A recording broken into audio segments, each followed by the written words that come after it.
The Senate chamber was charged with an energy rarely felt outside of historic hearings. Rows of senators, aides, and journalists packed the room, while cameras lined the back wall to beam the proceedings live to millions of Americans. On this day, the spotlight belonged to Alina Habba, the sharp-tongued attorney representing Donald Trump. Her presence alone made the event combustible. And seated opposite her, waiting like a man ready to deliver a Broadway performance, was Senator Cory Booker. Booker thrived in moments like this.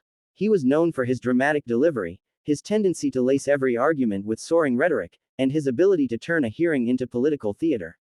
As the chair recognized him, Booker leaned toward his microphone, eyes narrowing with deliberate intensity. He had already imagined the headlines: Booker holds Trump's attorney accountable. This was his show. Ms. Habba, he began, his voice deep and steady, you represent a man who has undermined trust in our elections, fueled division across this country, and treated our institutions as though they were his personal playground. I ask you, with all sincerity, do you not see the danger in defending that? His hand gestured broadly, as if conducting an orchestra. The room buzzed. Supporters nodded approvingly. Staffers scribbled notes. For a moment, Booker appeared in total control. But Alina Habba was not a woman who wilted under pressure. She leaned forward, her expression calm but unyielding. Senator, she said in a voice that cut clean through the posturing, my job is not to bend to political pressure or to craft a narrative that pleases one side of the aisle. My job is to defend the Constitution and the rights it affords every American, whether their views are popular or not. That is the duty of an attorney. Her answer was measured, precise, and impossible to dismiss. A few murmurs of approval spread through the crowd. Booker, however, only smirked. He believed he had found his opening. So you're telling this country, Booker pressed, raising his voice, that defending corruption is patriotism? That standing beside a man who has trafficked in lies and conspiracies is some noble cause? His words were sharp, deliberately accusatory. He leaned back in his chair, expecting Habba to stumble. But she didn't. Habba's eyes locked on Booker's, unwavering. What I am telling this country, she replied firmly, is that due process and equal protection under the law are not optional. They are not conditional on whether a senator or a television network approves of the defendant. When leaders use their power to silence their opponents, intimidate the public, or manipulate the system to punish dissent, that is the true danger to democracy. And it doesn't matter if the name is Trump or Biden, justice is not supposed to play favorites. The room fell still. The crispness of her words landed with undeniable force. Even some who disagreed with her politically couldn't deny the conviction in her delivery. Across the chamber, several senators shifted uncomfortably, as though suddenly aware that Booker's theatrical tone now seemed small in comparison. Yet Booker was not ready to back down. He raised his voice again, leaning forward this time, his hands gripping the desk. Enough with the speeches, he thundered. This isn't about your platitudes. This is about truth. This is about accountability. And frankly, the American people deserve better than this endless spin. The volume of his words echoed against the chamber walls. Some applauded, but others whispered uneasily. Booker's passion was real, but it came across as frantic, almost desperate. Habba didn't flinch. Her gaze remained steady, her hands folded calmly before her.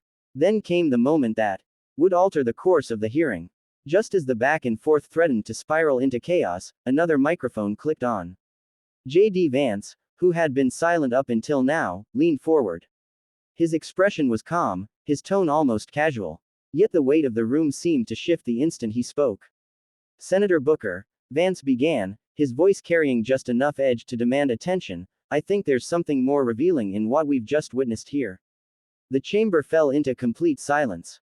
Everyone turned toward him, and America, watching live, held its breath, because the next words from J.D. Vance would change everything. Part 2. The silence in the Senate chamber was heavy, almost theatrical. For nearly an hour, Cory Booker had dominated the stage with fiery speeches and rhetorical thunderbolts. Alina Habba had countered him with calm precision, refusing to be rattled. But now, the spotlight had shifted to J.D. Vance, who until this moment had sat quietly, observing. When he finally leaned into his microphone, his delivery was not loud or dramatic, it was disarmingly simple. If the truth scares you this much, Senator Booker, Vance said evenly, maybe the problem isn't her client, it's you. The sentence struck like a thunderclap. Gasps rippled through the chamber. Some senators instinctively shifted forward in their seats, while others froze in disbelief. The cameras zoomed in on Booker's face, capturing the flicker of shock and anger that broke through his practiced composure. Booker tried to recover with a forced laugh, shaking his head. "That's ridiculous," he stammered.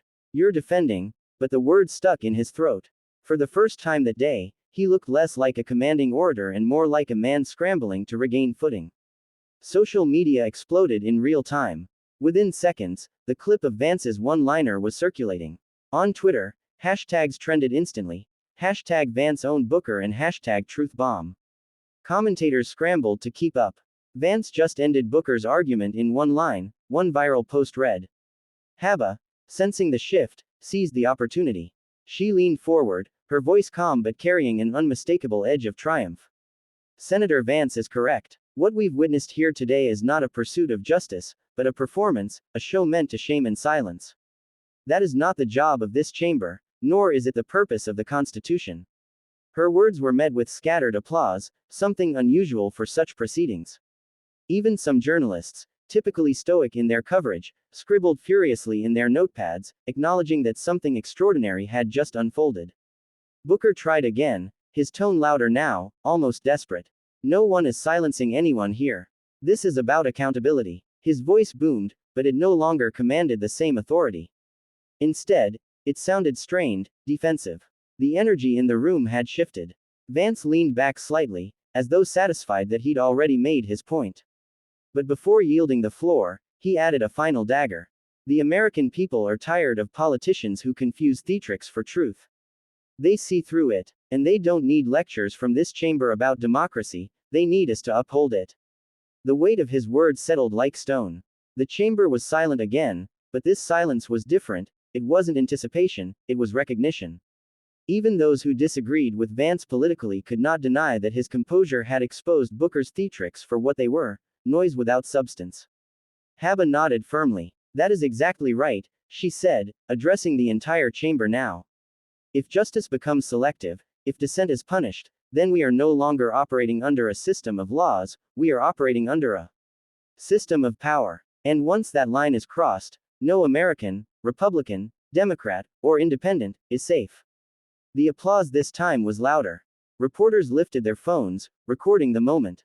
The headlines, already forming in the minds of editors across the country, were inevitable. Vance flips the hearing, Habba defends Constitution, Booker cornered. Booker slumped slightly in his chair, his earlier bravado gone.